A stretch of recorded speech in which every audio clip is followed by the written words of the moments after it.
Everybody, hope everybody's having a good weekend so far. It's a hot, humid, cicada-filled Sunday afternoon in Nashville, and had an interesting conversation with a friend of mine this morning that kind of made me think about a few things. And I'm probably going to do a couple videos on several subjects that were discussed just because they made me kind of critically think. But we were talking about where the car culture is now, as far as what's available, and how a lot of young people view them as appliances and just sort of, inanimate objects. They don't quite have people don't identify with them the way that they used to. And we blame it on technology, and technology's had a lot to do with it.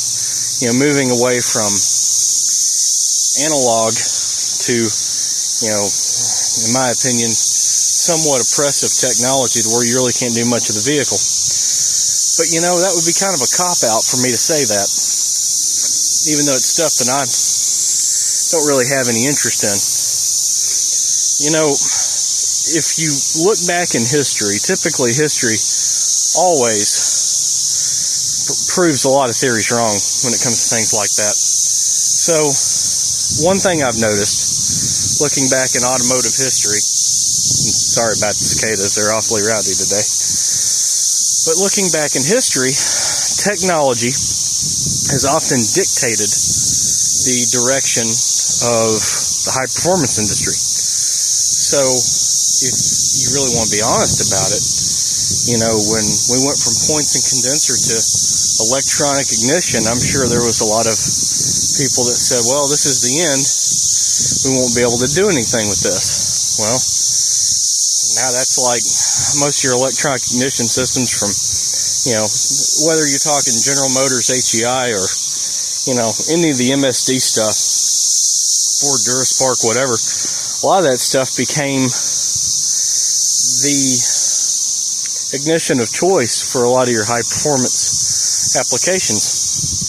And I think with even a lot of the new vehicles, while they may seem kind of, about as exciting as a toaster,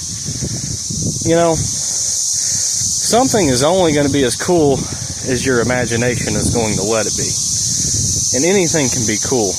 I mean, I remember in the 90s when people were putting 5-liter Fords in the Volvo 7 Series station wagons and the 242s and stuff like that, and everybody was like, that's kind of dweeby. It's actually pretty cool. People are going to build what's available to them, whether that's a 53 Chevrolet 2-door hardtop or a 70 Charger or a 2019 Mitsubishi Mirage. People that really have a passion and the creativity for it are going to find a way.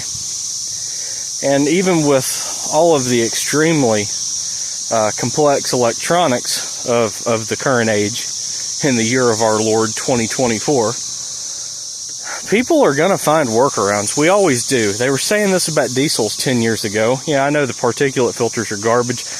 And just to clarify, I don't believe in any of it. I don't think any of it should be on a vehicle, but they've always found workarounds. And if you can keep the government from getting involved, you can pretty much do whatever you want. So remember that when you go to the voting booth this year.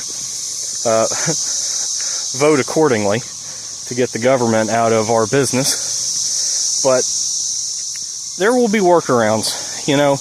Holly with EFI, not even that I'm an EFI fan, Holly has figured out a way to put EFI on things for the masses. The hobbyist, the regular guy in a 2-car garage.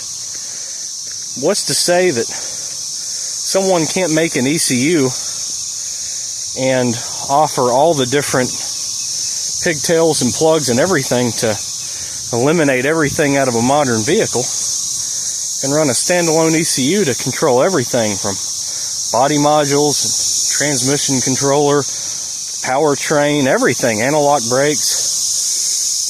Kids these days, good Lord, when I was growing up, I couldn't even figure out how to program a VCR. Kids these days can do anything. You show them a computer, they can do stuff Steve Jobs couldn't even figure out 25 years ago.